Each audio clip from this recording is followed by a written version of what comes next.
नमस्कार दोस्तों, स्वागत है आप सभी का JBB क्लासेज के ऑनलाइन प्लेटफॉर्म पर। जैसा कि अपना टॉपिक चल रहा था क्रिया, उसमें हमने देखा क्रिया की परिभाषा और उसके वेदों में हमने पहला देखा था क्रम के आधार पर और दूसरा देखा था संरचना के आधार पर। उसमें हमने देखा था उसके वेदों में पहला वेद देखा था संयुक्त क्रिया, दूसरा नामधातु क्रिया। तो उसी क्रम को आगे बढ़ाते हुए आज अपन देखते हैं उसका तीसरा वेद यानी कि प्रेरणार्थक क्रिया। तो आइए दोस्तों देखते हैं प्रेरणार्थक क्रिया।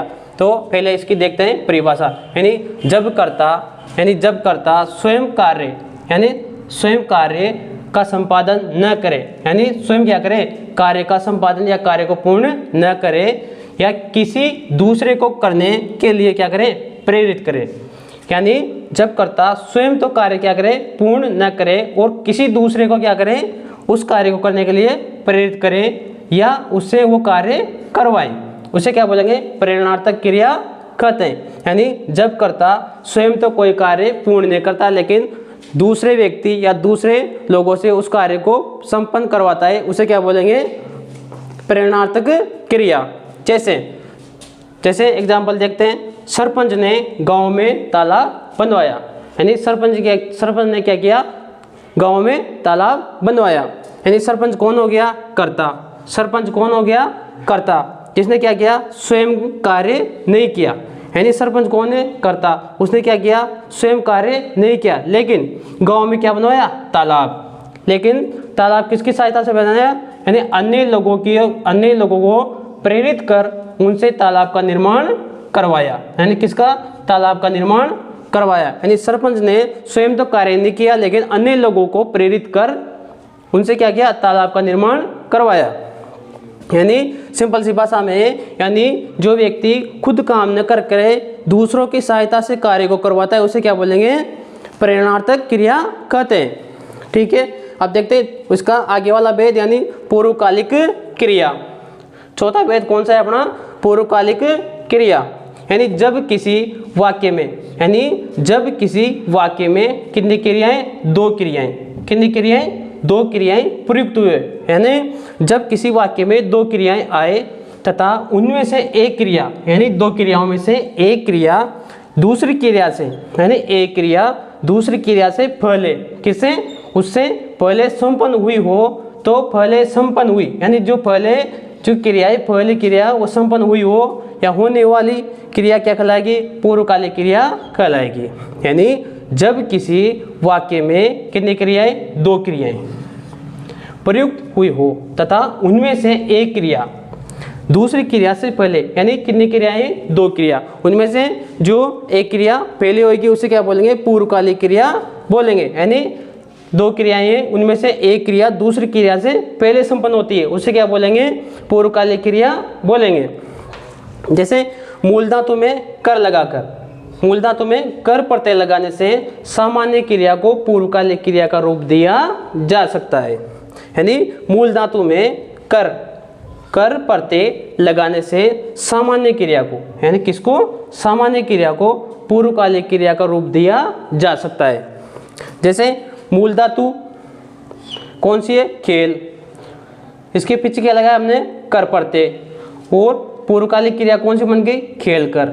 यानी खेल में क्या जोड़ा, कर प्रत्यय, तो पूर्वकालिक क्रिया कौन सी बन गई, खेल कर। कौन सी, खेल कर। जैसे फट मूल धातु में क्या लगाया, कर प्रत्यय, तो क्या बन गया, फटकर। यानी खेल में कर प्रत्यय लगाने से खेल कर, फट में कर प्रत्यय लगाने से फटकर, यानी क्या बन जाती है, पूर्वकालिक क्रिया बन जाती है। अब देखते हैं उदाहरण। जैसे रवि ने खेल कर फटने बैठेगा, यानी रवि खेल कर फटने बैठेगा। यानी रवि ने क्या किया, पहले तो खेला फिर क्या किया, फटने बैठ गया। यानी उसने क्या किया, पहले तो खेल लिया फिर उसके बाद फटने बैठ गया। यानी रवि खेल कर फटने बैठ गया। तो इस वाक्य में खेल कर क्या है, पूर्वकालिक क्रिया है। खेल कर क्या है, पूर्वकालिक क्रिया है। जैसे दूसरा उदाहरण है, वह पढ़कर सो गया। ऐसे यानी उसने क्या किया, पहले तो पढ़ा और फिर सो गया। यानी उसने तो पहले कौन सा काम किया, पढ़ने का, फिर क्या किया, सो गया। यानी वह पढ़कर सो गया। तो इसमें पढ़कर क्या हो जाएगा, पूर्वकालिक क्रिया हो जाएगी। अब इसका पांचवा और अंतिम वेद देखते हैं, कर्दंत क्रिया। कौन सी, कर्दंत क्रिया। यानी क्रिया शब्दों में जुड़ने वाले प्रत्यय क्या कहलाते हैं? कृत प्रत्यय कहलाते हैं। यानी क्रिया शब्दों में जुड़ने वाले प्रत्यय क्या कहलाते हैं? कृत प्रत्यय कहलाते हैं। तथा कृत प्रत्ययों के योग से बने शब्द कृदंत कहलाते हैं। यानी क्रिया शब्दों में कौन से प्रत्यय जुड़ते हैं? जब क्या बन जाते हैं? कृत प्रत्यय। यानी क्रिया शब्दों में जुड़ने वाले प्रत्यय क्या कहलाते हैं? कृत प्रत्यय कहलाते हैं। और कृत प्रत्ययों के योग से बने शब्द क्या कहलाते हैं? कृदंत कहलाते हैं। और क्रिया शब्दों के अंत में, यानी किसके? क्रिया शब्दों के अंत में प्रत्यय के योग से बनी क्रिया क्या कहलाती है? कृदंत क्रिया कहलाती है। यानी क्रिया शब्दों के अंत में प्रत्यय के योग से बनी क्रिया क्या कहलाएगी? कृदंत क्रिया कहलाती है। यानी एक बार और देखते हैं, क्रिया शब्दों में जुड़ने वाले प्रत्यय क्या कहलाते हैं? कृत प्रत्यय कहलाते हैं। तथा कृत प्रत्ययों के योग से बने शब्द कृत कहलाते हैं। क्या कहलाते हैं? कृदंत कहलाते हैं। और क्रिया शब्दों के अंत में प्रत्यय के योग से बनी क्रिया क्या कहलाएगी? कृदंत क्रिया कहलाएगी। जैसे अब एक तरफ हमने लिया क्रिया और एक तरफ क्या लिया? कृदंत क्रिया। यानी क्रिया से क्या बनाएंगे? कृदंत क्रिया बनाएंगे। जैसे पहला क्रिया लिया हमने चल। कौन सी ली पहली? चल। चल क्या है? क्रिया। चल से शब्द बनाए चलना, चलता, चलकर। कौन कौन से? चलना, चलता, चलकर। फिर दूसरा लिया हमने लिख, यानी लिख क्रिया। और क्रिया को क्या बोलते हैं? धातु भी बोलते हैं। यानी लिख लिया। लिख का क्या बनाएंगे शब्द? लिखना, लिखता, लिखकर। क्या बनाया? चल से तो चलना, चलता, चलकर। और लिख से लिखना, लिखता, लिखकर। तो एक बार वापस देखते हैं। यानी प्रेरणार्थक क्रिया, यानी संरचना के आधार पर तीसरा भेद था प्रेरणार्थक क्रिया। और चौथा कौन सा था? पूर्वकालिक क्रिया। और पांचवा कौन सा था? कृदंत क्रिया। और प्रेरणार्थक क्रिया में जो स्वयं कार्य न करे और दूसरों की सहायता से जो कार्य करवाए उसे क्या बोलेंगे? प्रेरणार्थक क्रिया बोलेंगे। और पूर्वकालिक क्रिया, यानी एक वाक्य में कितनी क्रियाएं? दो क्रियाएं। कितनी क्रिया? दो क्रिया। उनमें से एक क्रिया दूसरी क्रिया से पहले संपन्न हो जाती है, उसे क्या बोलेंगे? पूर्वकालिक क्रिया बोलेंगे। जैसे उदाहरण देखा था हमने, रवि खेलकर पढ़ने बैठ गया। यानी रवि क्या किया? रवि ने क्या किया? पहले खेला और फिर पढ़ने बैठ गया। यानी रवि खेलकर पढ़ने बैठ गया। और दूसरा उदाहरण देखा था, वह पढ़कर सो गया। यानी उसने क्या किया? पहले पढ़ा और सो गया। यानी पहले तो क्या किया उसने? कौन सी क्रिया की? पढ़ने की। और फिर बाद में क्या गया? सो गया। यानी वह पढ़कर सो गया। इसका पांचवा और अंतिम भेद था कृदंत क्रिया। यानी क्रिया शब्दों में जुड़ने वाले प्रत्यय क्या कहलाते हैं? कृत प्रत्यय कहलाते हैं। तथा कृत प्रत्ययों के योग से बने शब्द क्या कहलाते हैं? कृदंत कहलाते हैं। क्रिया शब्दों के अंत में, कहाँ पर? अंत में।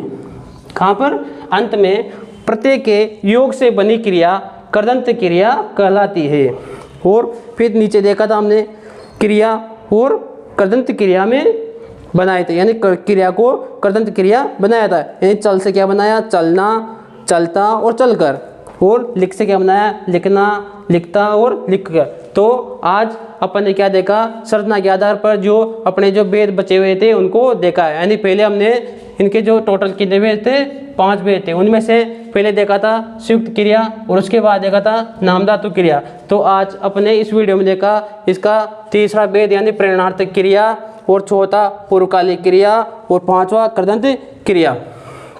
तो आज इस वीडियो में अपना जो दूसरा भेद चल रहा था या दूसरे संरचना के आधार पर जो चल रहे थे भेद उनको देखा। तो अगले क्लास में हम देखेंगे काल के आधार पर क्रिया के भेद। धन्यवाद।